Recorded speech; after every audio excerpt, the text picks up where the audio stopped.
एक नई वीडियो के साथ आज फिर हाजिर हूं। आपका होस्ट और दोस्त विक्रांत जोशी आपका स्वागत करता हूं मेरे रिव्यू मास्टर में, जिसमें हम लेके आते हैं वर्ल्ड अफेयर्स और डिफेंस की दिन भर की टॉप खबरें। तो चलिए जान लेते हैं। अपनी सबसे पहली खबर की बात करेंगे तो MRFA की तरफ से निकलकर सामने आ रही है मल्टी रोल फाइटर एयरक्राफ्ट, जो कि हम खरीदने का प्रयास कर रहे हैं और अभी इंडियन एयरफोर्स ने इसके लिए RFP जारी नहीं करी है, कोई भी टेंडर जारी नहीं किया है, पर धीरे धीरे इसकी डिटेल निकलकर सामने आ रही है कि किस प्रकार का ये टेंडर होने वाला है। इससे पहले मैंने आपको बताया था कि स्टैगर्ड प्रोक्योरमेंट हो सकता है, जिसमें कि 54 एयरक्राफ्ट पहले खरीदे जा सकते हैं और 60 एयरक्राफ्ट बाद में खरीदे जा सकते हैं। अब इसी का एक मॉडिफाइड वर्जन निकलकर सामने आया है। इसमें कहा जा रहा है 54 एयरक्राफ्ट पहले तो खरीदे जाएंगे और बाद में 60 एयरक्राफ्ट तो खरीदे जाएंगे, पर इनका जो प्रोक्योरमेंट है कुछ अलग प्रकार से होने वाला है। एक्चुअल में 18 एयरक्राफ्ट यानी कि एक स्क्वाड्रन जिस कंपनी से हम सहयोग करेंगे, भारतीय कंपनी सहयोग करेगी, वो बनाकर भेजेगा, मतलब फ्लाईवे कंडीशन में हमें प्राप्त होगा, और 36 भारत में ही बनाए जाएंगे। ये जो 54 एयरक्राफ्ट की एक खेप होगी, इसमें 50% विदेशी मुद्रा में पेमेंट किया जाएगा और 50% भारतीय मुद्रा में पेमेंट किया जाएगा।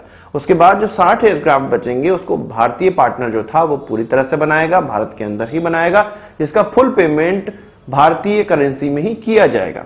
अब यहां पर हम लोग समझना चाहिए कि किस प्रकार का प्रोक्योरमेंट निकल कर आ रहा है। इससे पहले भी हम लोग सन 2000 में, उसके बाद जब हम लोग Su-30 MKI लेते आए हैं, उसका निर्माण भी तो भारत में ही हो रहा था। रशिया के द्वारा कुछ ही एयरक्राफ्ट भेजे गए थे और भारत में निर्माण हो रहा था। किट के माध्यम से इसका निर्माण किया जाता था, रशिया से किट आते थे और उनका भारत में निर्माण कर लिया जाता था, उनको जोड़ के असेंबली करके स्क्रू ड्राइवर इंजीनियरिंग करके हम लोग दे देते थे। अब जब मेक इन इंडिया का स्लोगन दिया गया, आत्मनिर्भर भारत का स्लोगन दिया गया है, तब थोड़ा सा इसमें मॉडिफिकेशन आ रहा है। कुछ लोग कह रहे होंगे कि फिर से वही स्क्रू ड्राइवर इंजीनियरिंग चलेगी, पर बात यहां पर यह है कि भारतीय करेंसी में पेमेंट की जाएगी। भारतीय करेंसी में पेमेंट करने का मतलब यह है कि भारतीय वेंडर्स को ही ये पेमेंट की जाएगी, क्योंकि अगर विदेश में ये पेमेंट की जाएगी तो ये हो नहीं सकता, वो डॉलर में ही की जाती है। अगर ये पेमेंट विदेश में चली भी जाती है तो भारतीय मुद्रा से उनको भारतीय सामान ही खरीदना पड़ेगा। तो यहां पर भारत के साथ विन विन सिचुएशन है। पर अब ये देखना है कि कितनी चीजें भारत में ट्रांसफर होती हैं, भारत में कितनी चीजें मैन्युफैक्चर होती हैं। ऐसा भी हो सकता है कि वही किट भारत में आए और उनकी असेंबली करके दे दिया जाए और जो भारतीय पैसा यानी कि जो भारतीय मुद्रा है उसमें जो पेमेंट होगा उसमें भारतीय सामान ही खरीद लिया जाए। पर इससे एक बेनिफिट ये है, ये उसी प्रकार की सिचुएशन हो गई कि ऑफर में कोई चीज हम मॉल से खरीदते हैं और वो ऑफर तभी अप्लाई होता है जब उनके मॉल से दूसरी सामग्री खरीदी जाती है। वो जो छूट है वो हमें तभी प्राप्त होती है। कुछ इसी प्रकार की चीज है कि अगर भारत का प्रोजेक्ट आपको चाहिए तो आपको भारतीय करेंसी में ही लेना पड़ेगा पैसा, और भारतीय करेंसी में देने का मतलब यह है कि भारतीय सामान आगे चल के और बिकेगा। मेजर एक ऐसी मूवी जो कि मेजर संदीप उन्नीकृष्णन की जिंदगी पर बनी हुई है। मेजर संदीप उन्नीकृष्णन मुंबई में हुए 26/11 के हमले जो कि 2008 में हुआ था, भारतीय तरफ से रिटेलिएशन करने वाली टुकड़ी के एक ऐसे वीर योद्धा जिनको उस समय वीर गति प्राप्त हुई। इस मूवी में उन्हीं की जिंदगी के बारे में काफी जानकारी दी गई है। इसमें बताया गया है कि किस प्रकार से वो नेवी में जाना चाहते थे पर वो जा ना सके। उसके बाद उनको ये पता चला कि मैं आर्मी में भी जाके देश की सेवा कर सकता हूं। वो एक सोल्जर बनना चाहते थे, बचपन से ही उनका यही ख्वाब था। इसलिए इस ख्वाब को पूरा करने के लिए उन्होंने आर्मी ज्वाइन करी और एक एनएसजी कमांडो बने। फिर किस प्रकार से वो आतंकवादियों का सामना किए, ये सारी चीजें इस मूवी में आपको देखने को मिलेंगी। इस मूवी में आपको ये भी देखने को मिलेगा कि एक सिपाही होना कितना कठिन होता है और उसमें फैमिली लाइफ में क्या असर पड़ता है। इस मूवी में मेजर उन्नीकृष्णन का रोल अदिति शेष ने निभाया है, जो कि बखूबी निभाया है। 3 जून को ये पिक्चर रिलीज हो चुकी है और अभी तक IMDb पे 9 से ऊपर की रेटिंग इसको प्राप्त हो चुकी है। मैं भी आपसे गुजारिश करूंगा कि आप अपने परिवार के साथ इस मूवी को जरूर देखें, आपका दिल गर्व से भर जाएगा। डिस्क्रिप्शन में टिकट बुकिंग का लिंक दिया हुआ है।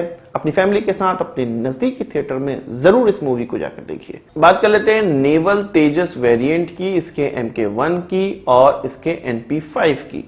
एक्चुअल में NP1 और NP2 naval prototype 1, naval prototype 2, 2 naval के तेजस बनाए गए थे, जिनका 1-2 साल पहले हम लोगों ने सुना था कि INS विक्रमादित्य से टेक ऑफ और लैंडिंग हुई थी। इसका पर्पस क्या था? इसका पर्पस ये था कि इससे जो डेटा निकलकर सामने आएगा उसको आगे आने वाले एयरक्राफ्टों में अप्लाई किया जाएगा, क्योंकि नेवल तेजस कभी भी नेवी में इंडक्ट नहीं किया जाना है। ये जो एयरक्राफ्ट बने हैं वो टेक्नोलॉजी डेमोन्स्ट्रेटर की तरह बने हुए हैं। अब ये जो NP1 और NP2 का जो डेटा निकलकर सामने आया था ट्रायल के बाद, उससे NP5 बनाया गया है। अब NP5 का जब ट्रायल किया जाएगा तो उससे हम लोगों को फायदा होगा TED-BF, जो कि हम डेक से उड़ने वाले एयरक्राफ्ट बनाना चाहते हैं। तो इस NP5 का अब फैब्रिकेशन कंप्लीट कर लिया गया है, यानी कि ये जो नेवल तेजस है ये धीरे धीरे अपने टैक्सी ट्रायल की ओर बढ़ रहा है, असेंबली लाइन से हट गया है, टैक्सी ट्रायल के लिए बढ़ रहा है। इसके बाद इस पे स्ट्रेस पॉइंट देखे जाएंगे, उससे और कैलकुलेशन करने के बाद इसमें और मॉडिफिकेशन किया जाएगा और फिर धीरे धीरे हम लोग देखेंगे कि ये फिर डेक से उड़ना स्टार्ट करेगा। पहले तो शोर बेस फैसिलिटी से उड़ेगा, उसके बाद डेक से उड़ना स्टार्ट करेगा। उसके बाद जो डिटेल आएंगी उनको जो नेवल एयरक्राफ्ट बनाना है उनके प्रोटोटाइप्स में इंक्लूड किया जाएगा और तब जाके हमें TED-BF प्राप्त हो पाएगा। बात कर लेते हैं चीन और भारत के रिश्तों की। सांग्रीला डायलॉग एक हो रहा है जो कि सिंगापुर में हो रहा है, 2022 का इसका वर्षन है। इसमें चीन के डिफेंस मिनिस्टर के द्वारा भी शिरकत की गई। उनसे जब ये पूछा गया कि गलवान क्लैश के बारे में वो क्या कहना चाहते हैं, उन्होंने जो पूरी जिम्मेदारी है वो भारत पे ही थोप दी। उन्होंने कहा कि भारत के द्वारा ये किया गया है। एक्चुअल में उन्होंने जो पूरा बयान था वो कुछ इस प्रकार का था कि भारत और चीन दोनों ही पड़ोसी देश हैं, दोनों के बीच में शांति दोनों ही देशों के लिए अच्छी है। पर इस स्टैंड ऑफ की शुरुआत से ही वो एक तरह से डिफेंस मिनिस्टर के तौर पे इसको देख रहे हैं। उनको उस क्लैश में ये मिला था कि भारतीय लोग हथियारों के साथ चीनी सीमा में घुस गए थे, चीनी लाइन ऑफ एक्चुअल कंट्रोल में घुस गए थे और भारतीय हथियार भी उनको प्राप्त हुए थे। उनका कहने का मतलब ये है कि गलवान क्लैश के लिए बिल्कुल भारत ही जिम्मेदार है। भारत के द्वारा हथियार लेके लाइन पार करी गई और चीनी सीमा में घुसा गया, इसीलिए भारतीय हथियार उनके क्षेत्र में पाए गए हैं। तो ऐसा उनका कहना है। इस पर क्या आपका कहना है वो कमेंट बॉक्स में जरूर बताइएगा। अब बात कर लेते हैं ऑकुश डील की। आपको पता है यूके और यूएस के द्वारा न्यूक्लियर पावर्ड सबमरीन ऑस्ट्रेलिया को देने का ये प्रोग्राम है, जिसमें कि ऑस्ट्रेलिया ने फ्रांस के साथ जो अपना कॉपरेशन बनाया हुआ था स्कॉर्पियन क्लास सबमरीन का, उसको तोड़ने के बाद ये प्राप्त किया गया। इसमें कहा जा रहा है कि उनको अब पेनल्टी देनी पड़ रही है जो कि $830 मिलियन की है। $830 मिलियन इतने होते हैं पैसे कि इसमें एक सबमरीन बना ले कोई भी देश। अब बात कर लेते हैं भारत और मंगोलिया के रिश्तों की। मंगोलिया के साथ कॉपरेशन बढ़ाने के लिए भारत के द्वारा कपिलवस्तु में भगवान बुद्धा के जो अवशेष रखे गए हैं अब वो मंगोलिया पहुंचाए जा रहे हैं एक प्रदर्शनी में, जहां पे लोगों को उसके दर्शन करने का मौका मिलेगा।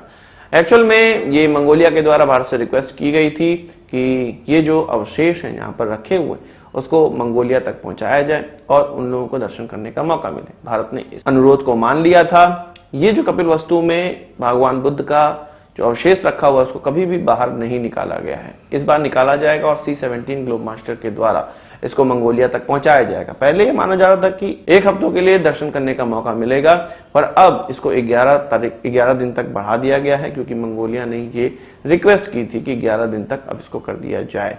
तो 11 दिन के लिए दर्शन करने का मौका मंगोलियंस को प्राप्त होगा भगवान बुद्धा के अवशेषों का। भगवान बुद्धा के ये अवशेष बिहार से खुदाई के दौरान प्राप्त हुए थे, जिनको अब कपिलवस्तु में रखा गया है। तो आज के इस वीडियो के लिए बस इतना ही। आशा करता हूं वीडियो पसंद आया होगा। आपको एक बड़ा थम्स अप जरूर देंगे। इस वीडियो से उनके सवाल से जहां कमेंट बॉक्स में जरूर लाइएगा और यदि आपने हमारा चैनल सब्सक्राइब नहीं किया उसे भी कर लीजिए क्योंकि हम इस प्रकार की वीडियो लाते रहते हैं। नमस्कार, थैंक यू, जय हिंद।